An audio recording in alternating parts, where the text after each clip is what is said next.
Good evening, everybody. I know I'm the wrong Dr. Cavan. Sorry. Give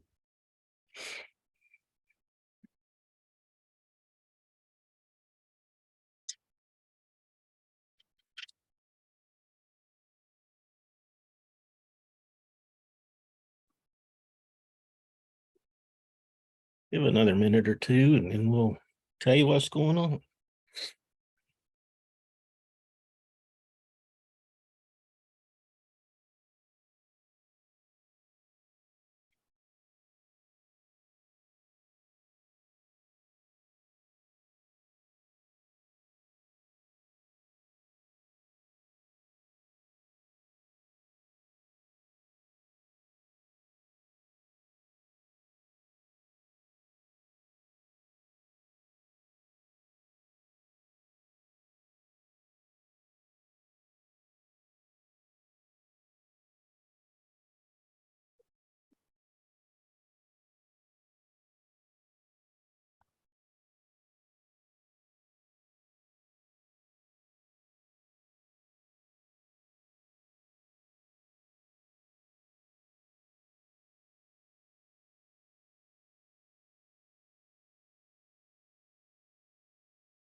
Okay, I don't know how many are going to jump on here eventually, but this may be it. We'll see. So I am Dr. Clark Cavan. I am Lisa's husband, and she had a knee replacement on Thursday. She's doing well, but she's on lots of drugs.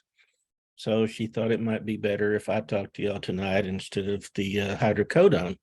Um, so we will going to talk about autism spectrum disorders. She said a couple of weeks ago that the module you're going to do on behavior didn't work. So I recorded one of those today and it is posted in module 4, I believe it is. So if y'all want to go back and look at that, it will be there. And feel free to ask questions. We'll work through this chapter PowerPoint and be glad to answer any questions that I can. A little on my background, Lisa and I actually met in the doctoral program up at University of North Texas. We were both happily married to other people, we thought, and then we weren't. And then after about a year or so, one of Lisa's professors up there played matchmaker, and so here we are 23 years later. So my background, where Lisa's is more in the evaluation and learning disabilities end of things. Mine is in the behavior and emotional disturbance end of part of the special ed spectrum. So that's kind of my background. I've done a lot of teaching of students with emotional behavior disorders and autism and other related disorders, and have served as a behavior specialist and that kind of thing as well. So that's kind of my background, and I'll be glad to answer any questions that you may have. And we'll go ahead and jump in here. Oops, I'm supposed to share screen before I do that. There we go.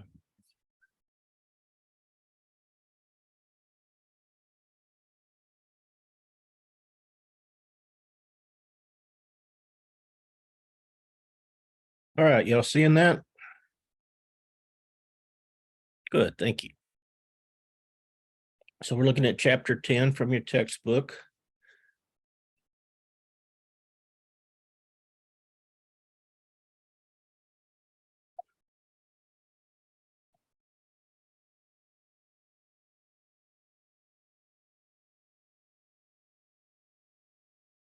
And I'm not going to go over that stuff that's in the book.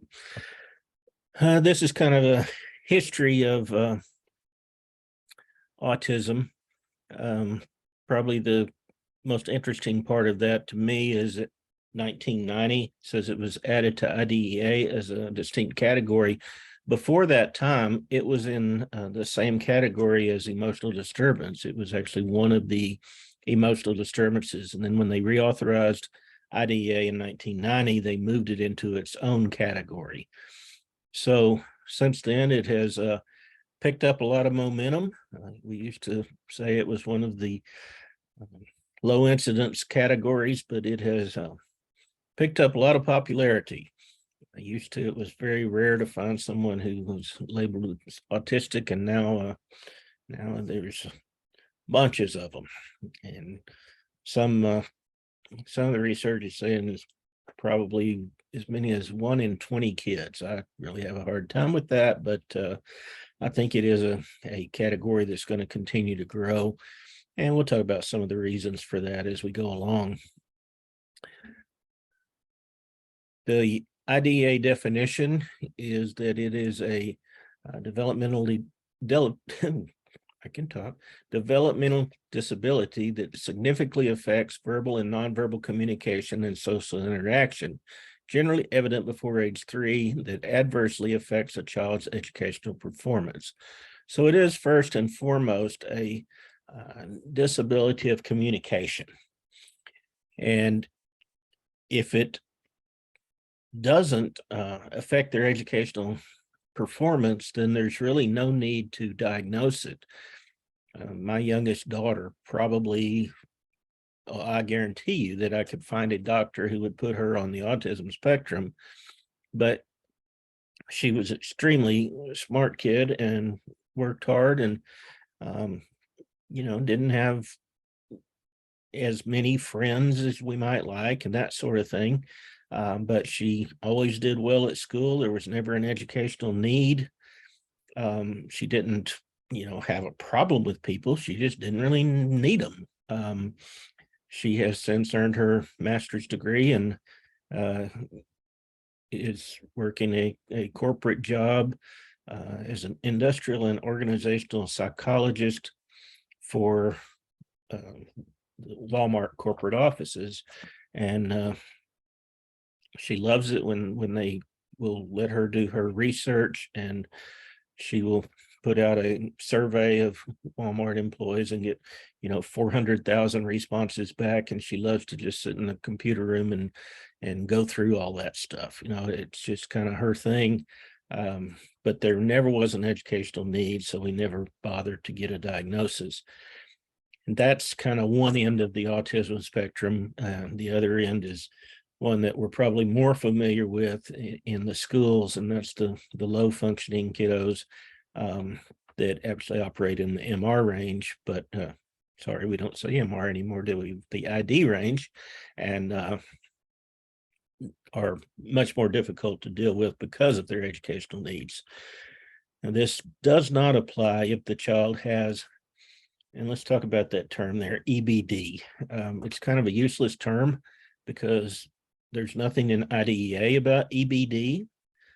There's nothing in the state of Texas about EBD. It's kind of a initialism that's used in academia, and it stands for emotional and behavioral disorders. I remember reading, when I was first starting out a long time ago, I had a professor that always used the term EDBD, meaning emotionally disturbed, behaviorally disordered. And, when I first heard her talking about it, like, what's she keep talking about itty bitty kids for? For itty bitty kids, you just pick them up, move them where you need them. What's the big deal? But it's emotionally behaviorally disordered. IDEA calls it emotional disturbance, ED. State of Texas calls it emotional disturbance, ED. So that's my preferred term. It's less confusing. But you heard me when I introduced myself, said I taught kids with emotional and behavioral disorders.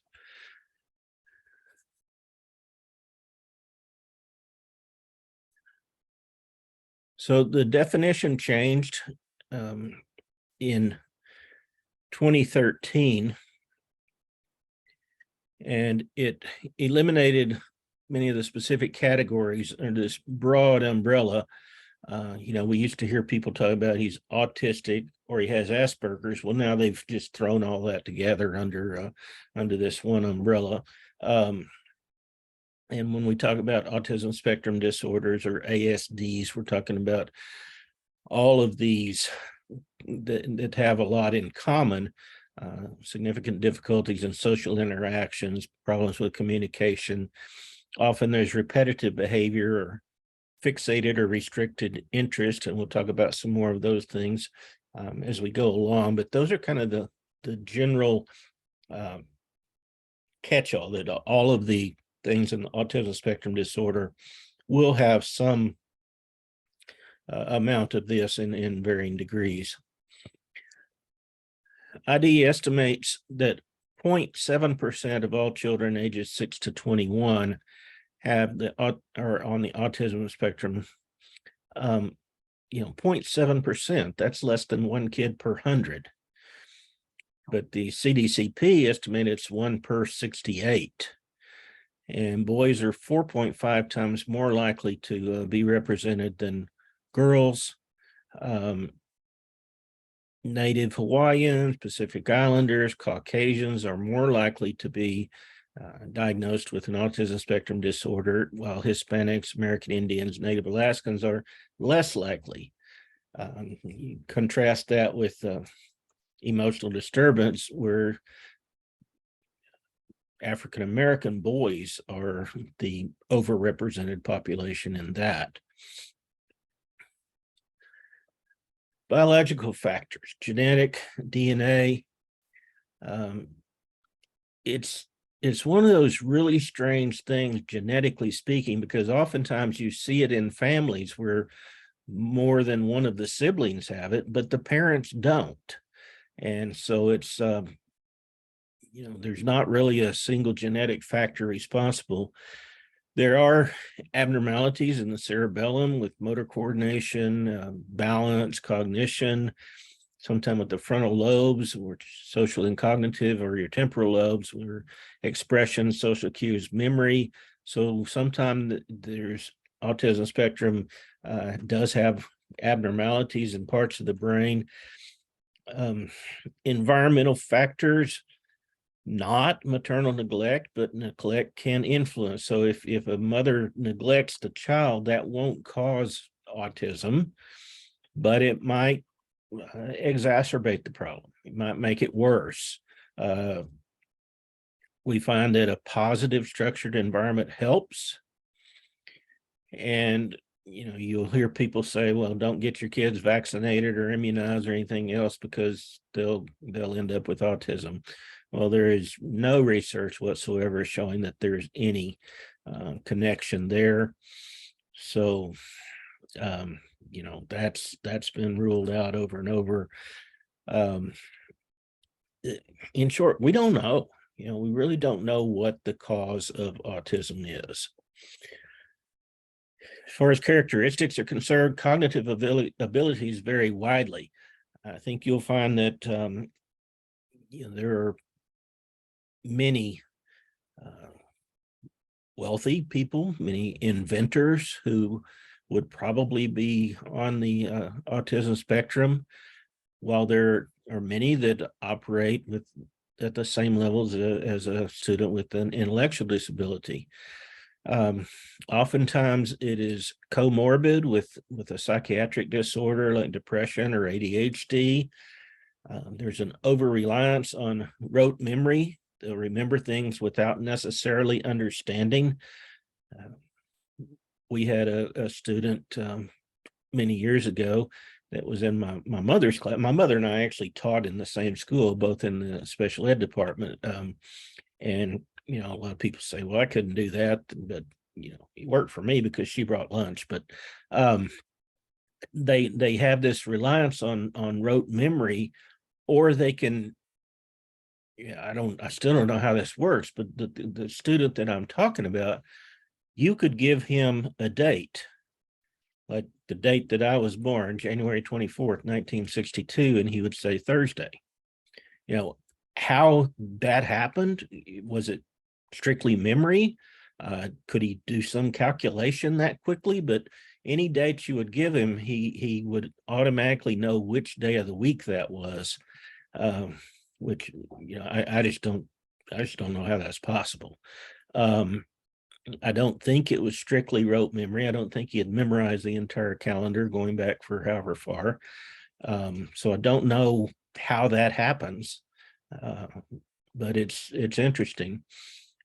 Mom actually had him as a student aide. She really liked that because as soon as he would put the number wrong on a paper, he would automatically know the percentage, so that it worked well for that as well. Problems with theory of mind, we don't truly understand. And others have their own thoughts and points of view. We don't know how all of that works.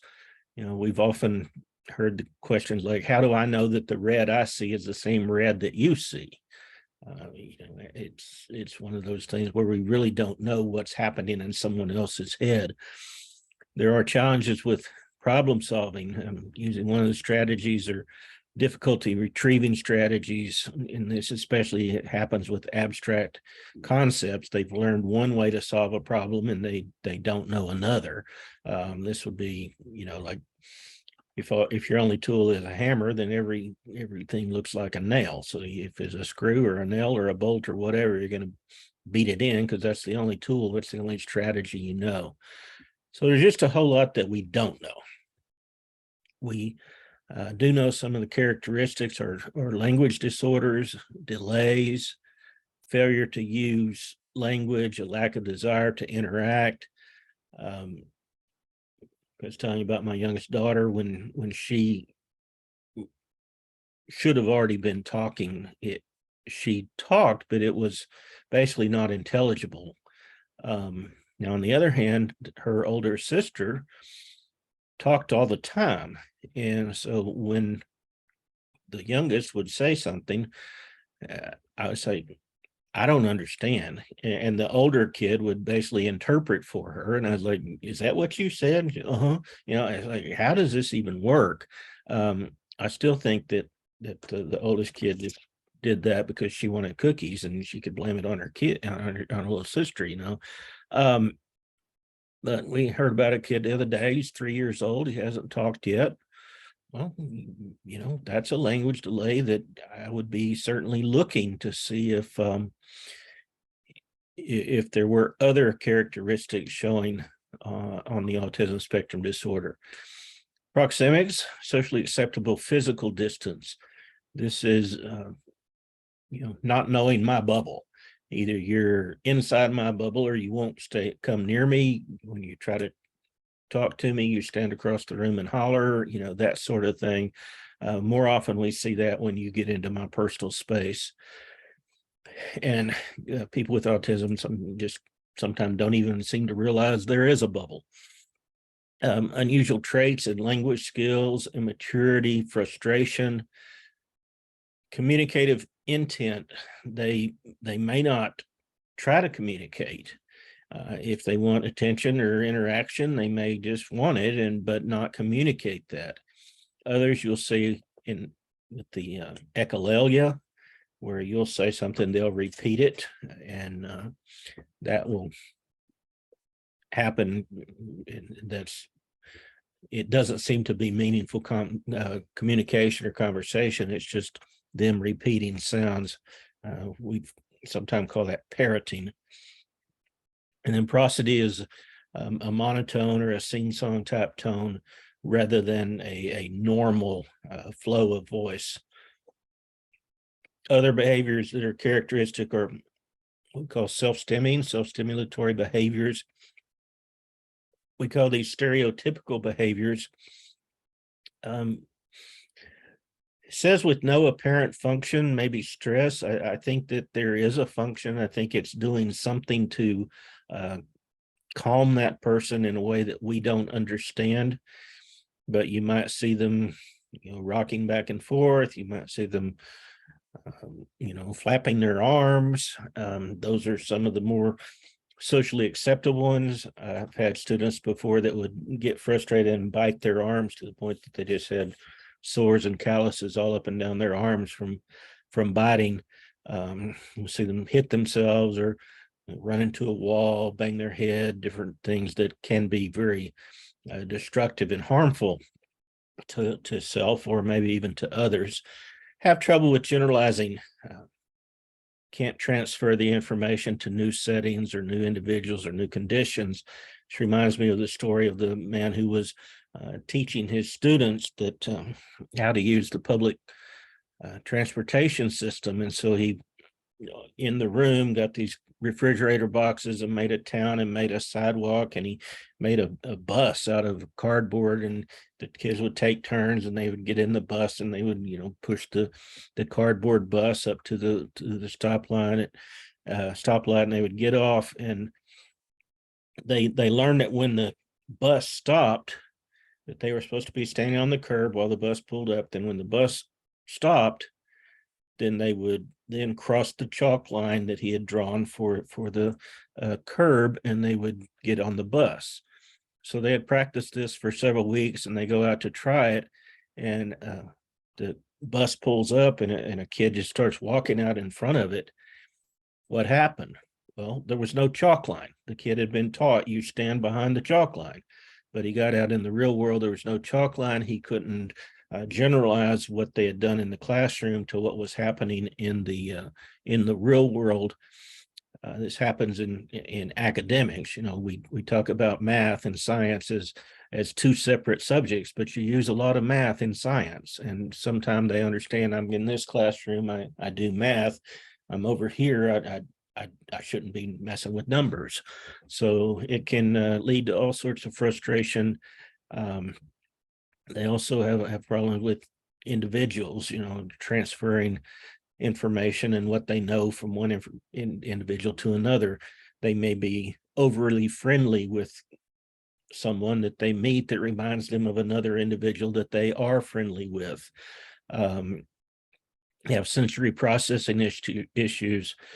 Tackle some of them. There's certain things they touch that they don't like the feel of it, and it causes an issue.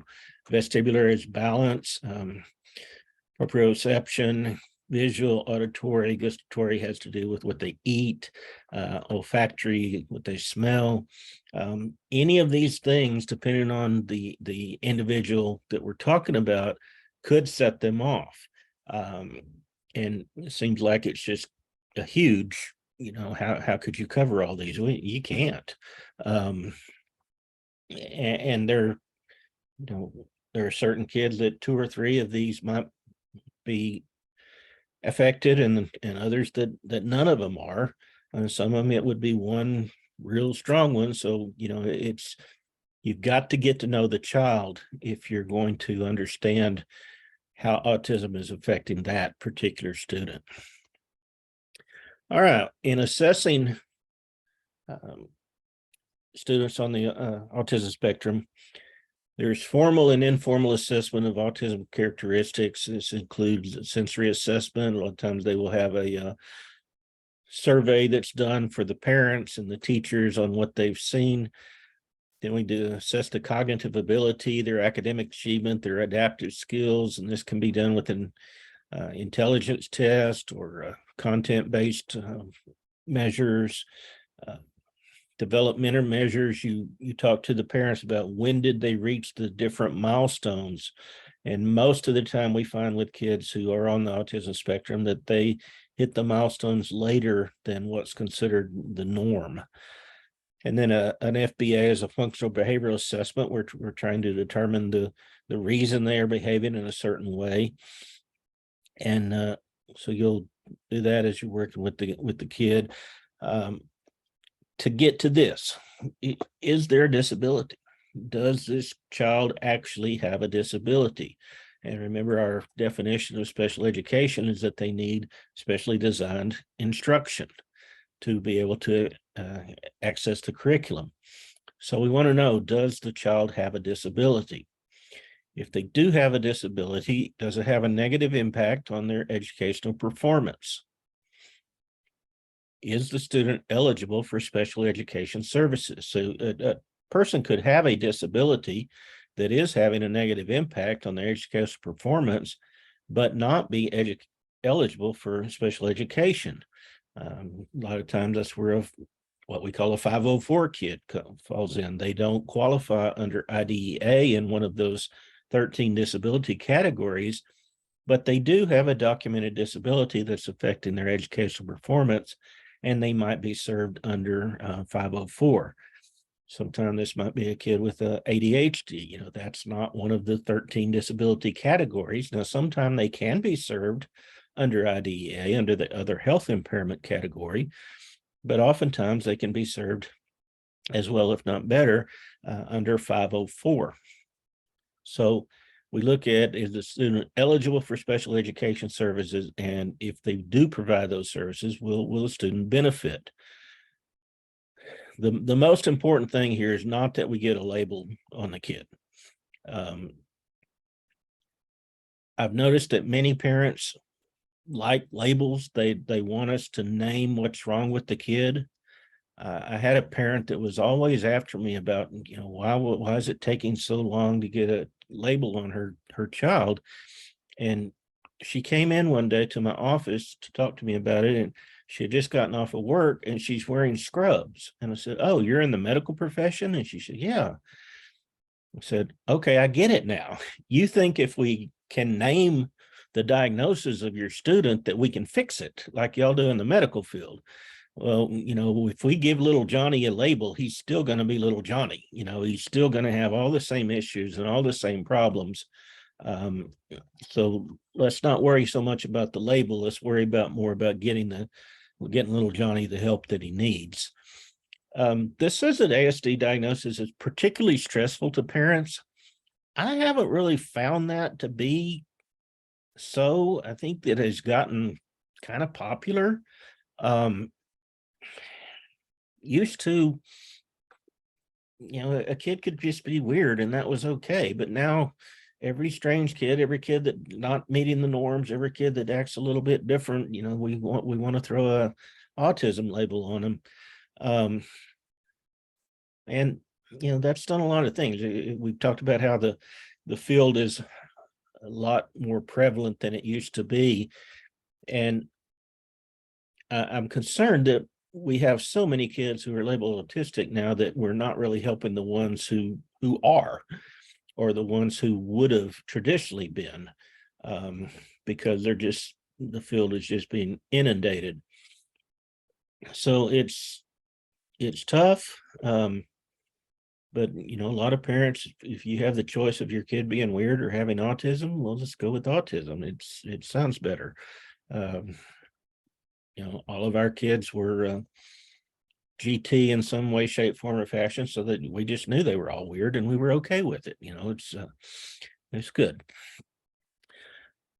Early childhood education. We want to intervene as early as possible when we're working with students with with autism spectrum disorders. It's one of those things that the quicker we get on it and the quicker we can start helping them, then we're more likely to see the process be more successful. We like to start prior to age 3, which to me is a little bit problematic because, autistic simply means that they are all about the self. Well, what 3-year-old's not? I think it's hard to really get a good diagnosis prior to the age 3, but we need to be helping these kids by the age 3 if we're going to make much progress. 20 to 45 hours of weekly intervention is what they're recommending. Sounds great, but in the real world, in schools, how realistic is that we're going to be able to intervene for this 3-year-old 20 to 45 hours a week? It's rough. Active family involvement. I think that this is key. I think that we do need people to get in there and train the family on how to work with the students. Unfortunately, a lot of times when people come in to work in the household, the family sees that as their time off and somebody's taking care of the kids so they can relax. And I get it. You got a kid with a disability, it's tough. So you need this respite, but we need to train them on how to work with this student and how that the school and the home can work together to help the development of the child. And just as important as it is to train the family, we've got to train the staff. If you find a really good teacher, she is going to spend a lot of time communicating with her staff or paraprofessionals or co-teachers, all of that, on how we can wrap services around this student. She can coordinate things with the other service providers like speech and the different therapists that would be coming in. There's an ongoing assessment of the child's progress, what's working, what's not working. And to me, that's a given. That's something that all teachers should be doing, is constantly assessing. Every time I taught a lesson, at the end of the, okay, how did that go? When next period comes in, what am I going to do different? What do I need to tell these kids tomorrow because I forgot to tell them today? Constantly assessing the progress and the teaching that's going on. And then systematic implementation of curricula. And there's a lot of help out there for the field of autism, especially.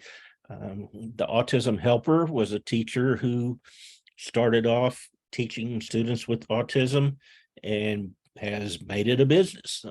So she's got a ton of materials out there, lots of videos, all sorts of ideas that you can use or buy or that sort of thing.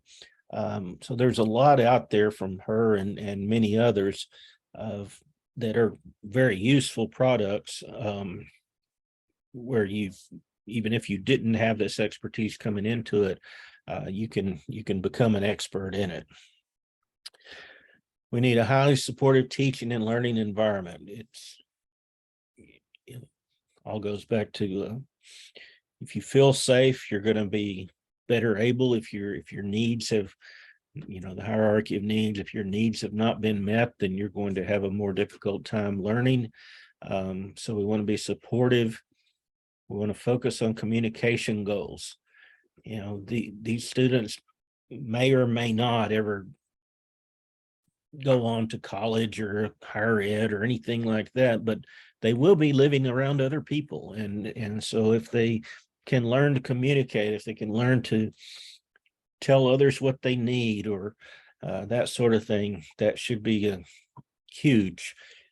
Even students who do have the intellectual ability to go on to higher ed or advanced jobs, those sorts of things, they're going to need to communicate.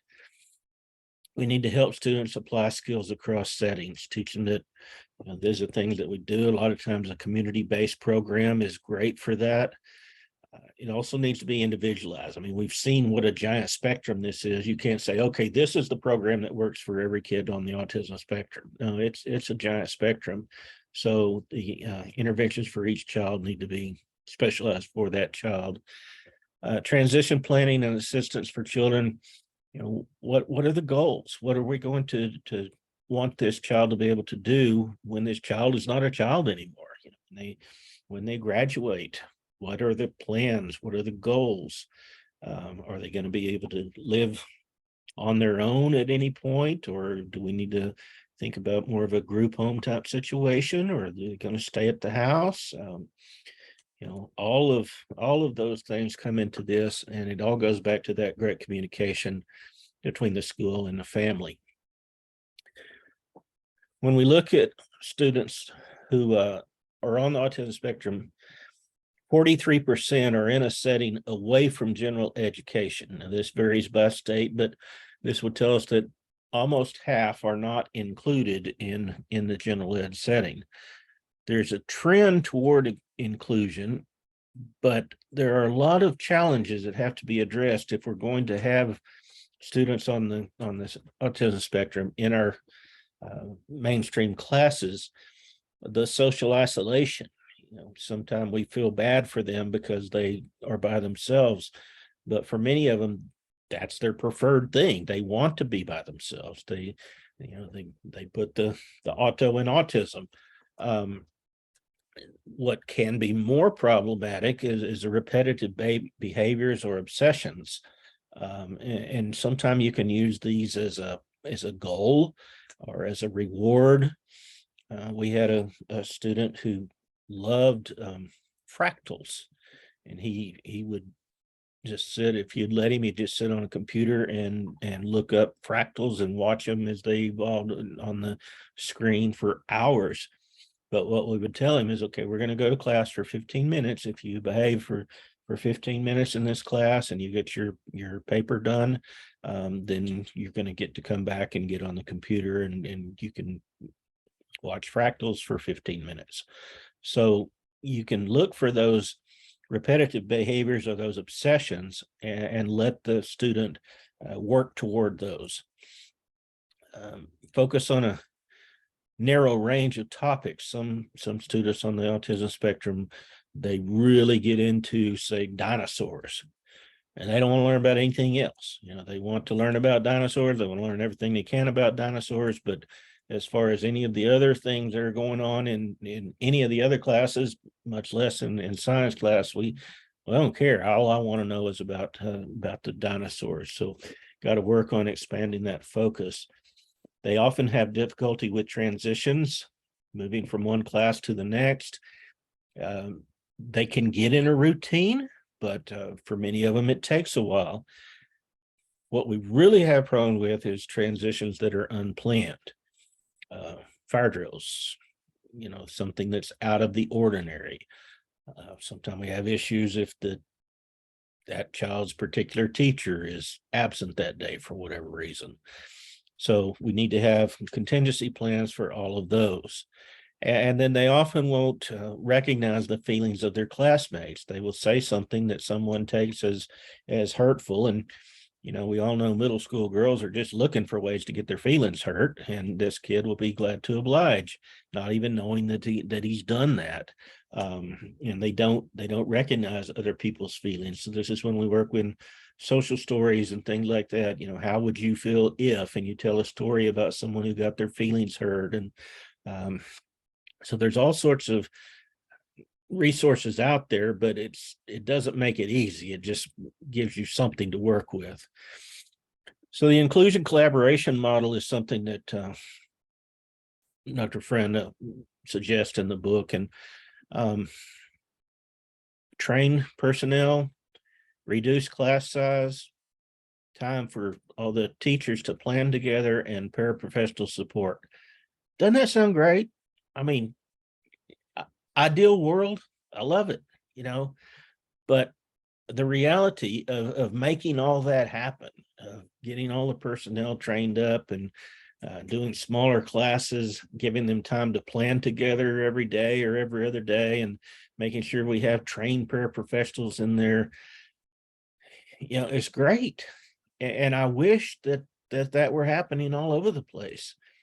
But the reality is that's hard to do in a public school these days. But it's certainly a goal to work toward. It has been a successful model when tried with the right people. So it's a good model to work toward. Attitudinal and social support. And when I was a principal, I just hated it when the teachers would say, I wasn't hired to teach special ed. Well, guess what? We all teach special ed now. They're going to be in your class, and your attitude about it and how much you're supporting that child is going to make a huge difference in whether they will be successful in your class or not.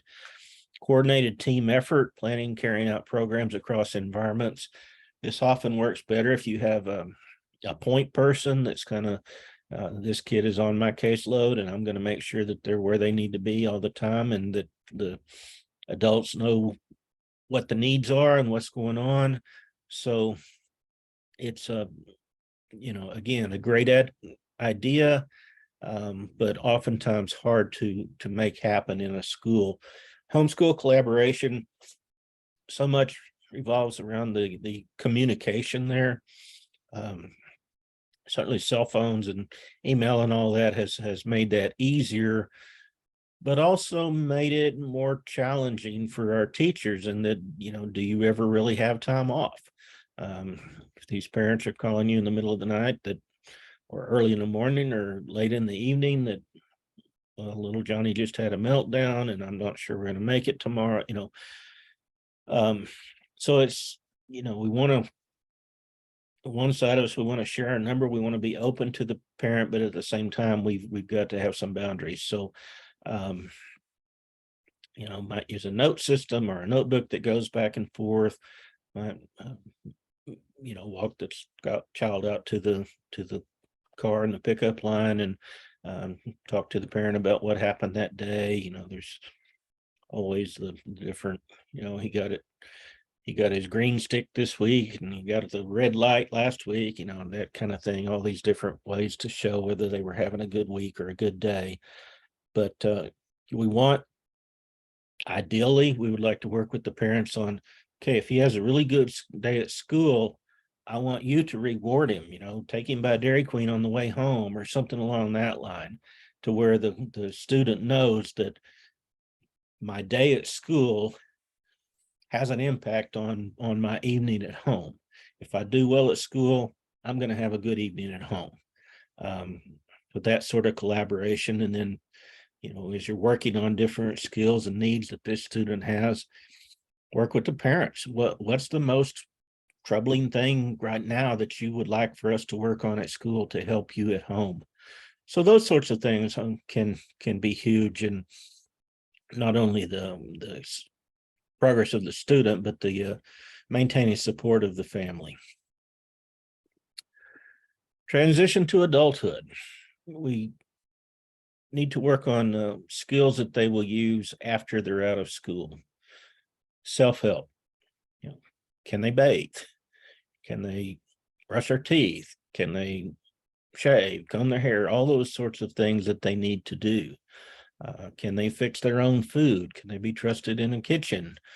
And again, these are individual questions that are going to have to be answered for each child. But once that is answered, how are we going to teach these things? What play, what leisure, what recreational skills? Is it going to be enough to park them in front of the Xbox and say, okay, if you play online, then you're going to get all the interaction you need? Is that going to be good enough? Social skills. Social skills is one of those things that we kind of expect the parents have already taught the kids when they come to school, but you've been in schools very long, a lot of them don't. And so we need to work on social skills. You can use something like Gold Student Skill Streaming or the Boys Town model, but any of those that will use task analysis to break down each skill. Getting the teacher's attention. You make eye contact, you raise your hand, you wait for acknowledgement, and then you state your request politely. Break down those tasks that need to happen. Sexuality skills, that's one of those things that it's kind of a touchy subject, whether we're going to get into that with the students or not. But if it's something we really need to coordinate with the parents on what they want. Home management skills, vocational skills. We had a student that we got a job and it was sacking groceries at one of the big grocery stores, and he knew how to do it right, but if they would make him mad, then he would intentionally put the egg carton in the bottom and then slam a soup can down on top of it, that kind of thing. So we have to work on those sorts of skills. And then skills for participating in post-secondary education. There are a lot of programs now where students, even students with disabilities, can go to a school and have a tour and kind of figure out what's available and what sort of supports are in place for them as well. And then skills that they will need for making personal decisions. As they grow up, then they're not going to have somebody making all their decisions for them. But if they've never had an opportunity to make decisions before they get out of school, it's going to be rough. So what kind of information do you need in order to make good personal decisions? Environmental supports. Sometimes we need to change the surroundings. Many times to have a bunch of stuff going on around them is going to make it where they're just going to zone out. They're not going to be able to uh, do their academic work because of all the distractions. So a lot of times it works best for them to use a cubicle type situation. Visual supports, a visual schedule. Visual schedule is the things that that child is going to do that day. If they're nonverbal, if they're not able to read, then you can have an icon or a picture for each of the activities. I've got a book for reading time, and then there'll be a little bathroom symbol that after reading, we're going to go to the restroom. And then after that, we're going to come back and play on the computer or work on the computer. And then it'll be lunchtime. So there's a little icon for lunch and then an icon for the playground. And so the child can use, a lot of times those are done with Velcro to where you can peel them off as it's time for whatever. They can also be used if you have a student that can't communicate well or at all verbally. Just have a paper up there with all sorts of different icons on it, where when the child is trying to tell you something, for example, if he needs to go to the restroom, he can go up there and pull off the icon that's the restroom, and that's what he's asking to do, is go to the restroom. A task card breaks any task down into the various steps, like we talked about with getting the teacher's attention. Make eye contact, raise your hand, wait for acknowledgement, state your request. But these have been broken down for just about any skill you can think of. Travel cards. If a child is going from class to class, middle school on up, then they may carry this card with them, and they know, or they're taught, that each time you go to a teacher, that teacher can check off whether they've done well or if there's been an issue. And then a home base of some sort. What if I get anxious, if I get upset, where's a safe place for me to go? So this might be a content mastery classroom. It might be just the class of a particular teacher that they have a good connection with. If that's the case, what happens if that teacher isn't there? What's the backup plan? It could be that they go to the office. If there's someone in the office that they have a good relationship with, and that might be a good thing for them to do. But it's a safe place where they can go without feeling that they're going to be penalized or attacked for it. But you need to make sure that everybody is on base with what's going to happen, and everybody's on the same page. We had a student that the parents thought that music therapy would help him, that after lunch, if he could go into someplace and listen to a recording of, he particularly liked Mozart, that might help him get through the day. And so the committee set all this up for it to happen. They took a tape recorder into the back of the nurse's office, and a kid goes in there after lunch one day and starts playing it. Well, nobody had bothered to tell the nurse this was going to happen. So she starts yelling at the kid, "Why are you in here? What are you doing?" And so it's important that we communicate, that everybody knows what's going on. It worked out okay, but the kid was terrified for a while. She was a scary nurse. Assistive technology, video-based intervention. This can help demonstrate appropriate behaviors on video. Sometimes you video the child acting inappropriately. When they see what they're doing, they will understand that that's not appropriate, and they'll stop. Instructional practices include priming. You preview with the student what's actually going to be used. So if you're got a paraprofessional working with you, you can say, okay, this is the worksheet that we're going to be using, but before that, we're going to do a model with these particular objects, and let them kind of go over it with the student before they go into the class. Discrete trial training is a tried and true behavior method, but it does take time. This is when you give a prompt, you give them the command to perform, and then you reward if they do the desired behavior. So it's something that has been used for decades, if not centuries. But it's there's a time commitment there. And then prompting, cue to get the student to perform behavior. Okay, we want them to write something on a paper. Well, we'll prompt them. You need to get your pen or your pencil, and then, okay, put your heading on, prompt them each step of the way till they are have the system down. Social skills, as we talked about earlier, we've always taught academics directly, but we kind of tend to not want to teach social skills. But when we think about it, why do we not? I mean, we've assumed that the parents are going to teach it, but when you think about it, you're in, first grade, and everybody does the same thing, and you've got one teacher all day. That's pretty easy to figure out what that teacher wants. But you get on up to where they're changing classes, and then you get up to middle school where they might have 8 classes a day, and you walk in Miss Smith's room and you go to sharpen your pencil and you get hollered at. There's no national policy on pencil sharpening. So this teacher may say, okay, you can only sharpen your pencil before the bell rings. This one says, I don't ever want anybody sharpening pencils. I've got a whole box of pencils here ready to go already. And the next one will say, well, yeah, I'll loan you a pencil, but I'm losing too many of them. You got to bring me a shoe, and so everybody has something different. Most of our kids can figure that out, but kids with disabilities are not going to understand that sharpening pencils in this class is okay, but in the next class is not. So we need to teach the skills that are necessary. Getting the teacher's attention.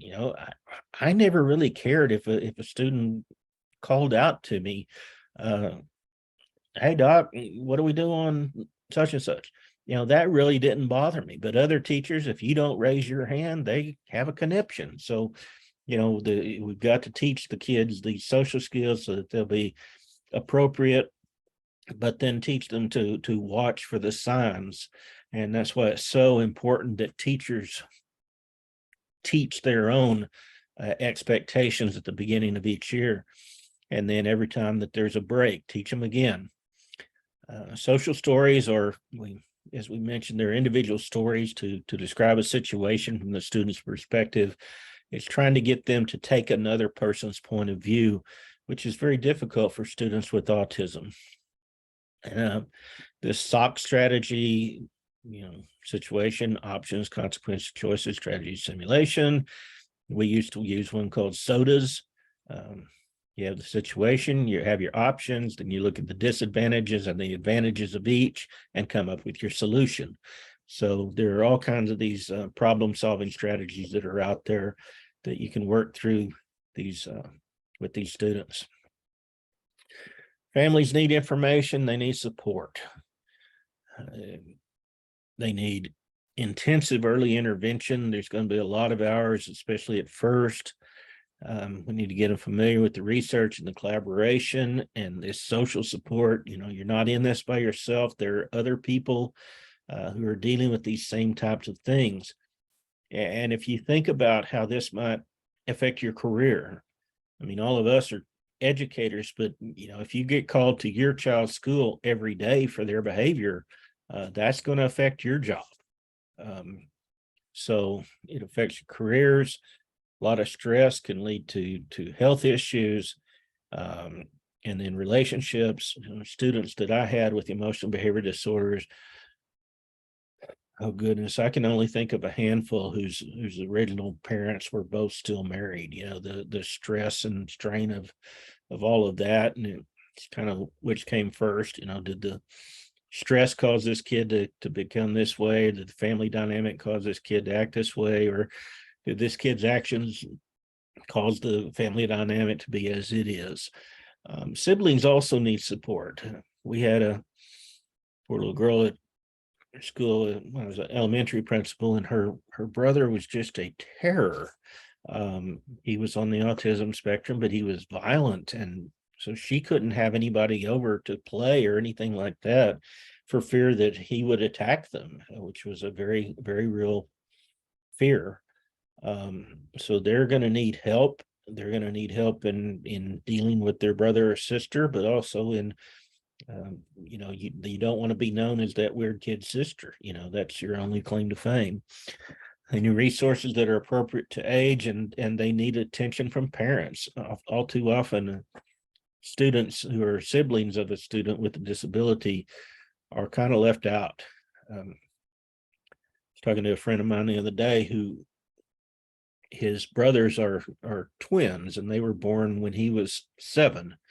And he said, the day that the twins were born, it's just like all attention to me was cut off. Everybody wanted to know about the twins. They all, taking care of the little babies and all that. And he said, I felt so alone after having these twin brothers. So we need to make sure that the kiddos are getting attention that they need. Trends and issues. There is a difficulty, as we've talked about, of early identification, but and this says they're not reliably diagnosed before 12 months. I don't know how you could diagnose somebody as autistic before 3, really, or 4 or 5. But it's tough if you don't get that early intervention going. There's too much reliance on emotion. I want to do this because it feels right. Well, there's a lot of evidence-based interventions out there that shows that these things do work. But often we want to do the one that feels good rather than the one that has evidence backing it up. Professional training support. We've got to support our students through supporting our professionals. Many times these teachers are doing the best they can. They just don't know what to do. They weren't trained for this, and it is difficult. They need a break. So we need to make sure that we're giving them the type of training that will help them to feel successful, and that in the long term will be the best for the student. All right, we have made it through chapter 10. Anybody have any questions?